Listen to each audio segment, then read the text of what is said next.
It's funny how a day can change things, and that's not typically the case in Major League Baseball. But when you get the news about Jurickson Profar, and then you get the news about Ronaldo Lopez, and then you look at the guys the Braves are trotting out there against the Los Angeles Dodgers. Yesterday, I said the panic meter was 0, but I think the Profar thing is a giant issue. I mean, as I mentioned, it's not just an issue this year; it's an issue moving forward. Like, what are you actually realistically expecting out of that guy? And my belief is not a lot. I don't think he's going to come back and be like a 3 or 4 WAR guy like he was for the Padres. That only happened one time, and I think we know the reason.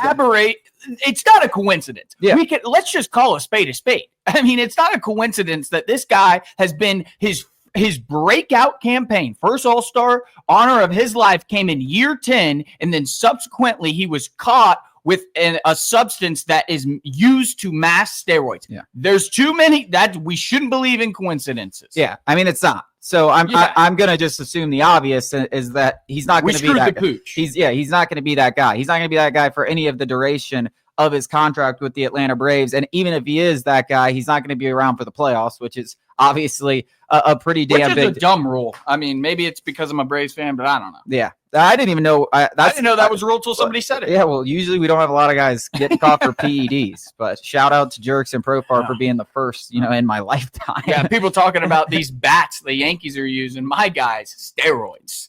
And then the Ronaldo Lopez thing is not something I think you can scuff over. I mean, he hasn't looked right the entire time, and then now he's going on the IL. Don't know exactly when he's going to be back. I would assume it's going to be at least a month. They're not going to sit here and rush him back. And you don't know what he's going to look like. And he had a 1 year where he was amazing, but that was 1 year as a starting pitcher. And we were worried about the fatigue. So I think that's another massive problems. Like, those are just huge things, huge developments that happened overnight. And I look at this entire team. I looked at the starting lineup yesterday, and I know Acuna is hopefully going to be back by May, and hopefully he's right and can be a huge piece to this. But the back half of that order sucks now. And you know the difference between this year and last year when we made the playoffs with the back half of the order sucking? We had this elite pitching staff. Well, that bullpen is the furthest thing I can think of from elite. And that rotation is not as good as it was a year ago. It's not even close, especially with Ronaldo Lopez not being healthy.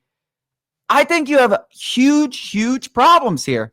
And I don't know if they're going to be able to overcome them. I hate to say that this early in the season, but it's not just the 0-5 start. Like, I'm looking at this from a bullpen rotation lineup perspective. And the division we're in, this isn't, the NL Central where we could probably coast to the All-Star break and still make a run down the stretch. This is the NL East. It's going to be very, very tough.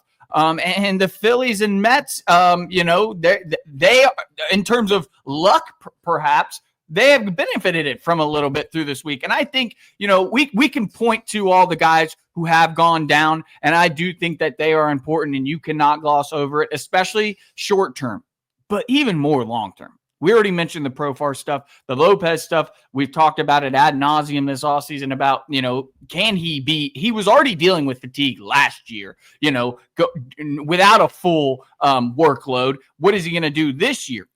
And I think that is all good and true, but there is also still, and I'm going to, push back a little, there is still way too much talent on this ball club to be feeling sorry. Now, World Series talent, that'll be determined. We'll obviously have to have guys, unsung heroes, step up. The trade deadline has to be an ace for Alex Anthopoulos too. And obviously the playoffs are a crapshoot. You'll have to have a bit of luck. But in terms of like some people feeling bad or even the people in the clubhouse feeling bad, I'd smack you in the face and just say, we've got half a dozen all-stars who are, and I'm not counting Orlando Arcia. I'm talking Matt Olson, Austin Riley, Sean Murphy. Drake Baldwin looks like he is going to be a solid contributor for this team. Michael Harris needs to get his head out of his butt. We should be welcoming back Ronald Acuna Jr. I am still incredibly high on Spencer Schwellenbach. AJ Smith-Shawver is a guy that a lot of people are high on too.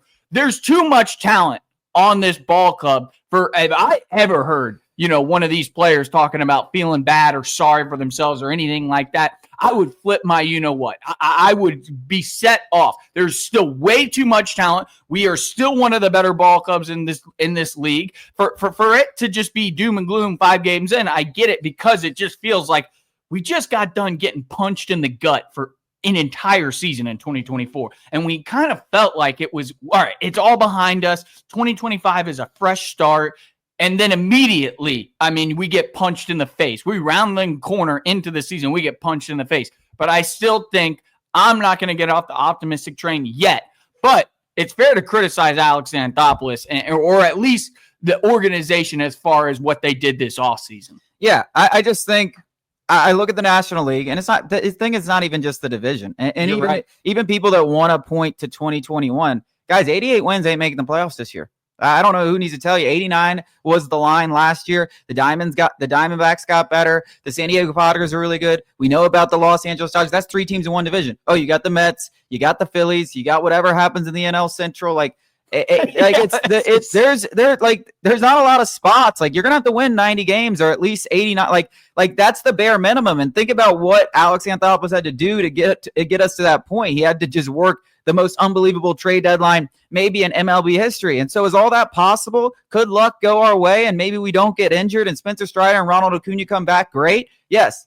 Giving up on the season, not an option after 5 games, especially when you got Ronald Acuna and Spencer Strider waiting to come back. And I'm going to watch every single game, and I'm going to be here cheering and talking about it no matter what. But I think what we're facing right now is the first legitimate concerns from an operational standpoint. Like last year, it was like, you're right. You couldn't overcome all those injuries. No. Like that, it was nobody's fault. Yeah, like I'm not going to blame Alex Anthopoulos because the entire roster went down and was in a hospital bed. Like right. That's ridiculous.